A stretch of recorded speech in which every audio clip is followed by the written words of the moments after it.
ഇന്ന് നമ്മൾ sky force എന്ന് പറഞ്ഞ പുതിയൊരു ഹിന്ദി പടത്തിൻ്റെ ട്രെയിലർ വന്നിട്ടുണ്ട്.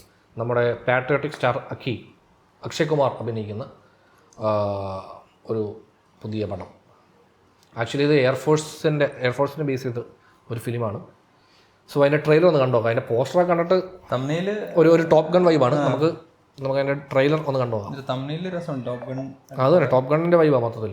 സോ ട്രെയിലർ റെഡി ആട്ടാ കോട്ടെ. चंद महीने बाद पहले पाकिस्तान की हिमाचल से होने वाले मुकाम कौन से खिलाफ फरमाएंगे? हिंदुस्तानी हुक्मरान शायद अभी नहीं जानते. Voice of Mohammad Ayub Khan, Pakistan president. हाँ, रियल इंसिडेंट आगो ना. जंग शुरू हो चुकी है. Okay okay. दुश्मन को फना करने के लिए हमारे बाहर में फौजियों की पेशकदमी जारी है. पाकिस्तान के तमाम उस वक्त तक चैन से नहीं बैठे जब तक दुश्मन की तो खामोश न हो गए. पड़ोसियों को बताना होगा कि हम भी घुसकर मार सकते हैं. We can't. We're a peace loving country. सोच बदलनी पड़ेगी. दूसरा गाल नीता दिखाते हैं हम फौजी नहीं.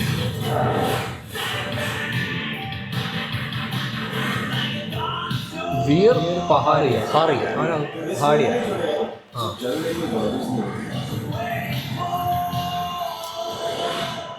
മോശം ബ്ലറിന്റെ കുറവുണ്ടോ? അല്ല ഫിസിക്സിന്റെ വെയിറ്റ് ഇല്ല.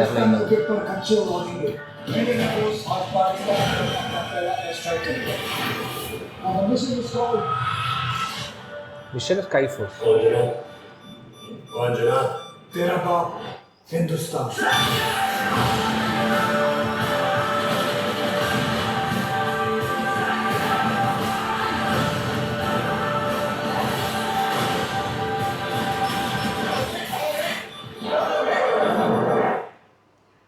Air Force, we're blessed to never leave one of us behind. TK Vijay. So he's still missing in action. ഓ, പുള്ളി അവിടെ പെട്ടുപോയോ? आपने तो कहा था आपके भाई जैसा है, आप उसे कुछ नहीं होने देंगे. सभी तरह से उसे ढूंढने के लिए हमें पाकिस्तानी गवर्नमेंट पे प्रेशर डालना चाहिए. There is a possibility he might be alright. Vijay was rebellious. He broke rules. He behaved like a bad man. वो भी देश के खातिर तो गया था मिशन पर. कोई उसे ढूंढने की कोशिश क्यों नहीं की? लगता है आप सब उसे भूल गए.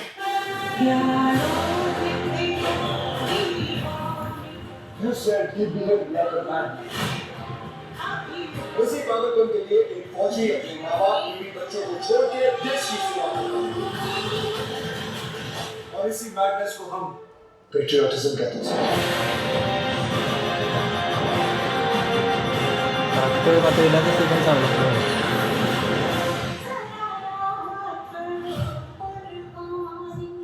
അത് ഈ സ്ഥലമല്ലേ? ഇത് ആക്ച്വലി മറ്റേ റിയൽ ലൈഫ് ഇൻസിഡന്റ് ആണെന്ന് തോന്നുന്നു അല്ലേ?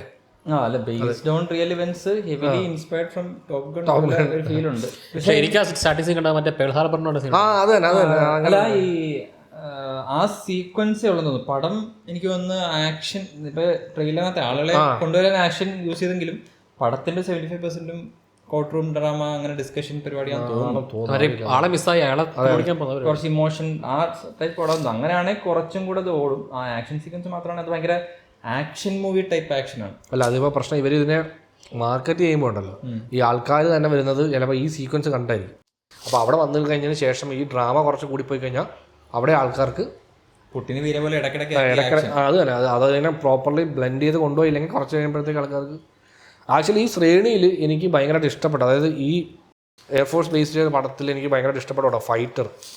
അതായത് ആ സിനിമ ശരിക്കും ബേസിക്കലി ഒരു ഫെയിലിയർ ആണെന്നാണ് അതിൻ്റെ പ്രൊഡക്ഷൻ എല്ലാവരും അവർ പറയുന്നത്. പക്ഷേ ആ സിനിമ തിയേറ്ററിൽ ഞാൻ കണ്ടപ്പോൾ ഈ സിദ്ധാർത്ഥ എന്ന് പറഞ്ഞ ഡയറക്ടർ അതിനു മുമ്പുള്ള 2 പടം വാറും പഠാനും എനിക്ക് അത്ര നന്നായിട്ട് ഇഷ്ടപ്പെടാത്ത പടമായിരുന്നു. അല്ലല്ല ഇത് അവരുമായിട്ടൊന്നും ബന്ധമില്ല. ഇത് കംപ്ലീറ്റ്ലി ഞാൻ പറഞ്ഞ ഇതേ ഈ ജോണറിൽ ഫൈറ്റർ എനിക്ക് ഭയങ്കരമായിട്ട് വർക്കാകും. കാരണം പ്രോപ്പർലി തിയേറ്റർ പടമാണ്. അതിനകത്ത് എല്ലാ എലമെൻറ്റും ഉണ്ട്, ഹീറോയിസും എലമെൻറ്റും എല്ലാം ഉണ്ട്. പക്ഷേ ഇതൊന്നും ഓവറാക്കാതെ അതിനെ ഒരു നല്ല മീറ്ററിൽ കൊണ്ടുപോയി പടത്തിൽ. പക്ഷേ ആ സിനിമ എന്താണ് അത് ഫെയിലർ ആവാൻ കാര്യം അതിനകത്ത് VFX നന്നായിട്ട് ചെയ്തിട്ടുണ്ടായിരുന്നു. എല്ലാം കൊണ്ടും അതൊരു നല്ല പ്രോഡക്റ്റ്. അത് തന്നെ. അതിന്റെ ഇടയ്ക്ക് ഡയറക്ടർ ചോദിച്ചപ്പോൾ അവൻ പറയുകയും ചെയ്തു മറ്റേ ഇന്ത്യയിലെ പാതി ആൾക്കാരും ഫ്ലൈറ്റ് കയറാത്തോണ്ടാണ് അവർക്ക് ഈ പടം വർക്കാവാത്തത്. ഇങ്ങനെയൊക്കെ പറയാൻ പോയി കഴിഞ്ഞാൽ പിന്നെ എങ്ങനെ ആൾക്കാർ സിനിമ ആസ്വദിക്കുന്നത്? അത് നല്ല പടമായിരുന്നു. വേറെ ലോകത്താണ് ജീവിക്കുന്നത്. നമ്മളൊക്കെ ഫ്ലൈറ്റിൽ കയറുക. അവനാണ് അവരിപ്പോ ചായ വാങ്ങിക്കാൻ ഒരു വീട്ടിൽ പാല് തീർന്നു പോയോ, എന്താ വാങ്ങിച്ചോണ്ട് വരാ അടുത്ത ഫ്ലൈറ്റ് പിടിച്ചു പോയി പാല് വാങ്ങിച്ചോണ്ട് വരുന്ന ടീംസാ. ഞങ്ങൾക്ക് ഇതിനെ കുറിച്ച് അതെ അതെ, ഫ്ലൈറ്റ് എന്ന് പറഞ്ഞാൽ എളുപ്പമല്ലേ എന്ന് പറയുന്നത്. സോ ഇത് VFX വൈസ് കുറച്ച് എന്താണ് ഇതിന്റെ ഇഷ്യൂ എന്ന് പറഞ്ഞിട്ട് ഇത്രയും കല്ലുകടിയുണ്ട്. ഇത്രയും ഇത് സ്പെൻഡ് ചെയ്യുമ്പോഴത്തേക്കും VFX കുറച്ച് കാണുമ്പോഴും ഭയങ്കര. അതെ, VFX ബേസിക്കലി കുറച്ച് ടൈം കൊടുക്കണം. അത്രയും നല്ല VFX ഹെവി ആയിട്ട് വരുമ്പോൾ അല്ലേ ടൈമും കൊടുക്കണം. ഇത് ഇപ്പം സിദ്ധാർത്ഥാനന്ദ് പറഞ്ഞ പോലെ ഈ ഫ്ലൈറ്റിന്റെ വീഡിയോസ് ഒക്കെ അതിന്റെ ഫിസിക്സ് കുറച്ചും കൂടെ നമ്മൾ ഡെയിലി കാണുന്ന സംഭവമൊന്നുമല്ലേ ഈ ജെറ്റൊക്കെ പറഞ്ഞു. അപ്പൊ അത് കുറച്ചുകൂടെ ടൈം എടുത്ത് അത് അനലൈസ് ചെയ്യണം തോന്നുന്നു. ഇതിങ്ങനെ ആക്ഷൻ മൂവി മോഡലാ ഇങ്ങനെ പോകുമ്പോ വീരരാഘവൻ അവിടുന്ന് ഇത് ഇങ്ങനെ അല്ലേ മറ്റേ ബീസ്റ്റിൽ പറഞ്ഞാലേ ബീസ്റ്റിൽ ഇങ്ങനെ പോകുമ്പോ വീരരാഘവൻ ഇങ്ങനെ അതിട്ട് കൊടുത്തു കാണാൻ പറ്റത്തില്ല, ഇങ്ങനെ പോവാ അല്ലേ. അപ്പൊ അതിങ്ങനെ അവിടെ സ്ലോ മോഷൻ ആവും. അതെ, അവിടെ സ്ലോ മോഷൻ ആവും. സ്ലോ മോഷൻ ആയിട്ട് അതുകൊണ്ട് കാണാം അല്ലേ. അല്ല, അതും ഈ ടോക്കണിലെ സീക്വൻസ് ആണ്. അതെ അതെ.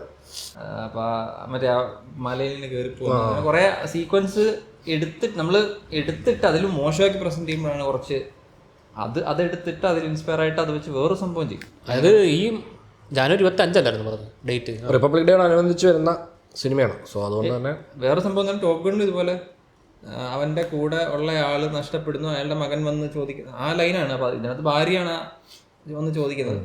ഓവർ സാമ്യമൊക്കെ വരുവാണെങ്കിൽ ഇതൊരു അറിയില്ല പിന്നെ എന്ത് വരാൻ. പടം നല്ലതാണെങ്കിൽ പടം കൂടെ ഇല്ല അത്രേ ഉള്ളൂ. അല്ല, പിന്നെ Akshay Kumar actually patriotic star എന്ന് പറഞ്ഞൊരു വേരിയൻ്റ് ഉണ്ട് പുള്ളി.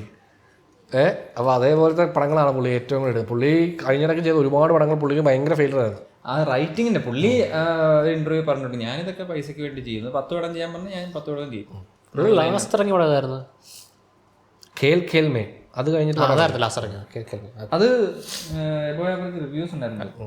ഞാനൊരു അതായിരിക്കും സർഫിറാന്ന് തോന്നുന്നു അല്ലേ. സർഫിറയ്ക്ക് മുമ്പാണോ കേൾക്കൽ ലാസ്റ്റ് ഇറങ്ങിയാന്ന് തോന്നിക്കുന്നു. എല്ലാം ഒരുപാട് ഇറക്കുന്നുണ്ടേ. അതെ, പുള്ളി ഏറ്റവും കൂടുതൽ പടങ്ങൾ ബോളിവുഡ് ആക്ടറാന്ന് തോന്നുന്നു. പുള്ളിയെ വെച്ചിട്ടാണ് മറ്റേ ഗെയിം കളിക്കാൻ പറ്റും. ഇത് ഏത് പടത്തിലെ ലുക്കാന്നുള്ള കുറച്ച് പാടാൻ ഓടിക്കാം. അത് പഴയ ഇയാൾ വരെ പൃഥ്വിരാജ് ചൗഹാനായിട്ട് അഭിനയിച്ചൊരു പടം ഉണ്ടല്ലോ, അതില് ഇവർ ട്രോൾ ചെയ്യുന്നില്ലേ. അതിനാണ് ഏറ്റവും കൂടുതൽ ട്രോൾ കിട്ടിയത്. ബാക്കിയല്ലാന്ന് പറഞ്ഞാൽ ഒരാള് എന്നുള്ള സെറ്റപ്പിൽ ഈ ലുക്കിലാവാം. ജില്ലറ്റിന്റെ പരസ്യം പോലെ പുള്ളി ഫുള്ള് ഷെയ്വ് ചെയ്ത് മറ്റേ ക്ലീൻ ആയിട്ടൊക്കെ. ഓ എനിവേ, പടം 25-ാം തീയതി വരികയാണ്, കാണാം. ഈ സിനിമ 3D അല്ലല്ലോ, സമാധാനമുണ്ട്. സോ അതുകൊണ്ട് നമ്മൾ ജനുവരി 25-ാം തീയതി കണ്ണ് നേർക്ക് വരത്തില്ല. അതെ, മിസൈലും പ്ലെയിനും നമ്മുടെ കണ്ണിൻ്റെ അടുത്ത് വരാത്തതുകൊണ്ട് പേടിക്കണ്ട.